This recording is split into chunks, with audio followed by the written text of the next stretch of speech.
A dead Green Lantern, a missing power ring, and a shape-shifting alien conspiracy hiding inside small-town America. Episode 1 of HBO's Lanterns just dropped the most explosive ending on television right now, and nobody is talking about what it actually means. I've broken down every single detail, and what I found changes everything we think we know about where this season is heading. Welcome back, everyone. Lanterns has arrived, and honestly, it already feels like one of the most ambitious superhero shows in years. Episode 1 took us on a 30-year journey, showed us how John Stewart was deliberately shaped into a fearless warrior, and then threw us into a present-day mystery involving alien species walking freely among humans in rural Nebraska. And that ending? Absolutely gut-punching. So today, we're going deep. I'm breaking down every major theory and prediction for Episode 2, covering the 3 biggest questions the finale left us with. Is Hal Jordan actually dead? Who is Will Mock really? And what do these aliens actually want from Earth? Let's get into it. Let's start with the question that's consuming everyone right now. At the end of Episode 1, we jump forward to 2026. Jon Stewart and Sheriff Carrie Kane find Hal Jordan sitting upright at that same Rushville, Nebraska stadium, and he appears completely lifeless. But here's where I'm going to push back hard against the obvious conclusion. I don't think that's actually Hal Jordan. Think back to the 2016 interrogation scene. We watched an alien flawlessly impersonate a human named Wayne Sanders without anyone detecting it. The show already confirmed that 14 different alien species have the capability to walk among humans completely undetected. 14. That's not a small number, and it's not a throwaway detail. So what if someone, or something, was impersonating Hal Jordan with a very specific agenda, getting close to the power ring? When that plan failed, the alien was eliminated, and what Jon Stewart found at that stadium wasn't his partner at all. This theory becomes even stronger when you consider the ring situation. Here's the detail that most people glossed over but completely changes the conversation. When Jon Stewart searched the body, the power ring was nowhere to be found. In Green Lantern mythology, when a lantern dies, the ring doesn't stay with the body. It immediately detaches and travels on its own to find the next worthy successor. We already know Jon Stewart is meant to inherit that ring. So if Hal Jordan genuinely died at that stadium, the ring should have already been flying through the atmosphere, searching for John. The fact that it wasn't there and wasn't with John tells us one of 3 things. Either Hal is still alive somewhere and still has the ring, or the ring was physically stolen by whoever was responsible for what happened at that stadium, or the ring ran completely out of power, which actually isn't impossible given that we already saw Hal operating with only hours of charge left during the Wayne Sanders interrogation. That last possibility is the darkest one. A powerless ring on a dead lantern means no automatic transfer. It means someone could have simply walked up and taken it. My honest read? Hal Jordan is alive, knows something dangerous is coming, and staged this situation deliberately. But I could absolutely be wrong, and Episode 2 will tell us everything. Now let's talk about the character who gave me the most uneasy feeling throughout this entire episode, Will McCrae. On the surface, he seems like a simple Earth-first extremist.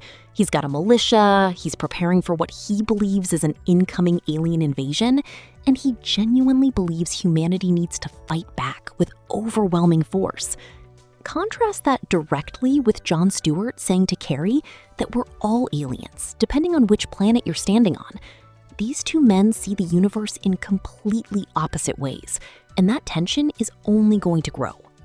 But what if Will Mock is something far more interesting than just an antagonist with extreme political views?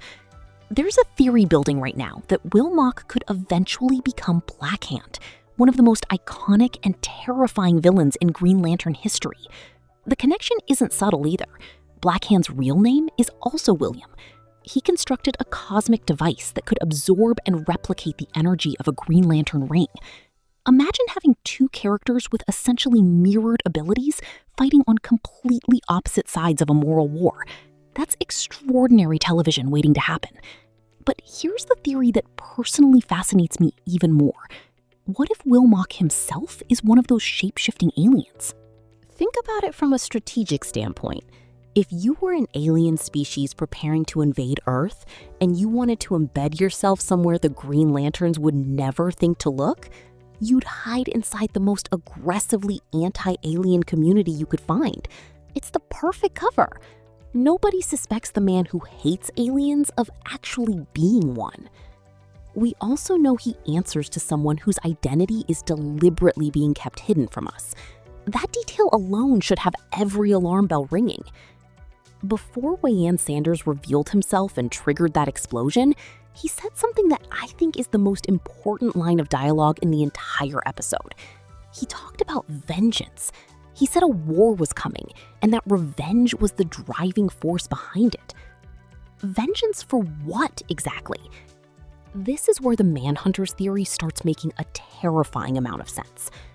For anyone who doesn't know the comics, the manhunters were the original law enforcement corps created by the Guardians of the Universe, essentially the predecessors to everything the Green Lanterns stand for. But they became corrupt. They went rogue. They developed a belief that true peace could only exist if organic life was completely eradicated. The Guardians eventually shut them down and replaced them with the Green Lantern Corps. The manhunters never forgot that.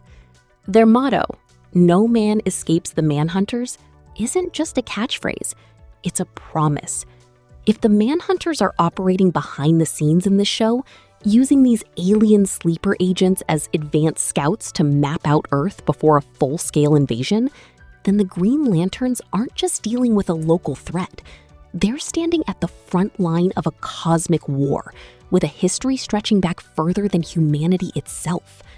The alien presence in Rushville, Nebraska wasn't random. It was reconnaissance. Pulling everything together, here's what I'm expecting when episode 2 arrives. We're going to get clarity on whether the body at the stadium is genuinely Hal Jordan or an impersonation. Jon Stewart is going to start asking dangerous questions that put him directly in the crosshairs of whatever organization is operating in the shadows. Wilmac's true nature, whether he's human, alien, or something transforming into a full villain, will start to crack at the edges. And that missing power ring is going to become the central obsession of the season. What makes Lanterns genuinely exciting is that it isn't treating its audience like they need hand-holding. It has that slow burn, true detective energy it promised from the beginning. It's serious, it's layered, and it respects the intelligence of people who've never read a single comic in their lives. If this show continues the way episode 1 started, we could be looking at one of the best superhero series ever made. So those are my theories and predictions heading into episode 2 of Lanterns. Hal Jordan's fate, Will Make's secret identity, the Manhunters conspiracy, and that missing power ring. This season has so many threads and we're only one episode in. I want to know what you think is happening. Is Hal Jordan actually dead? Is Will Make secretly an alien? Drop your theories in the comments right now because I genuinely want to read them all. If you haven't subscribed yet, do it now because I'm covering Lanterns every single week with full breakdowns and theories as each episode drops. You don't want to miss what's coming. Thanks for watching, and I'll see you for episode 2.